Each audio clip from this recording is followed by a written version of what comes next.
So, when people start a class in college, they start at all different levels. Some people really are experts already in that subject, some people are not. But why should everyone that starts at different levels take the same class or parts of it? I really think that for different classes, we should really look into having placement tests to skip whole sections of the class or even parts of the class. Then they should get a degree based on that. Or they can attend the whole class and get the same credit if they want a little grade boost or something. Or they don't do as well on tests. Having taken less classes might help people much better or the test out if they have certain disabilities or something or attendance problems. It might help them earn more money on the side. They don't have to do as many classes, or they have to pay their institution less. It also might let them take more classes or other activities outside so they can diversify their knowledge better. Of course, the system has many drawbacks in itself. People are not the best test takers and so on, and might not be able to show the knowledge in tests. Ways around that might be a couple-fold. One is, instead of one big test, you could figure out ways to split up into many smaller tests. Another one is that maybe you can display a project or portfolio in some cases instead of a test to get out. Another way is that maybe real-world experiences might be able to do it, or there might be more legit, not like the AP courses, ways of getting credit in high school or something.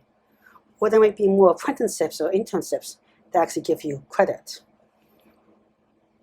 These are all ways that might be in the future help you do that.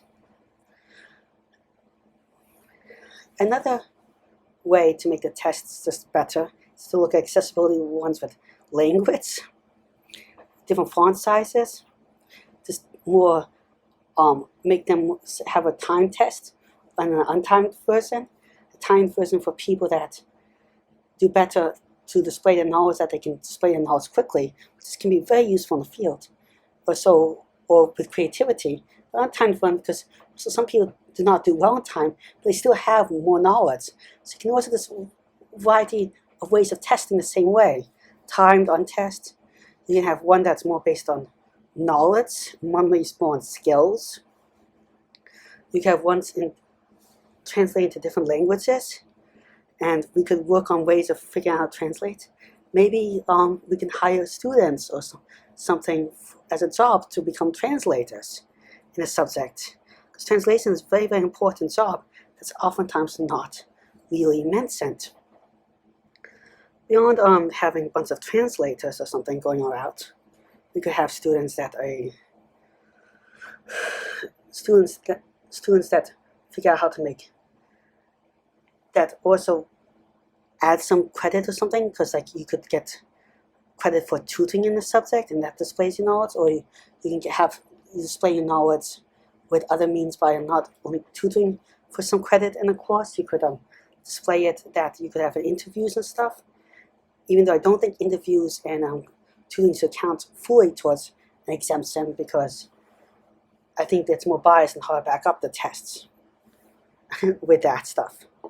But also you could record the interviews and display them so that there's less error that have an archive, so people can try to look at frauds more easily and people take it seriously more that way.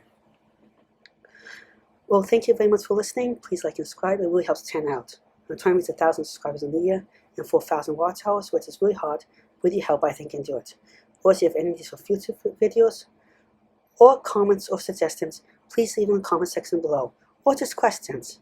I'm trying to reach 1,000 subscribers in a year and 4,000 watch hours, which is really hard. With your help, I think I can do it. Thank you very much. Goodbye.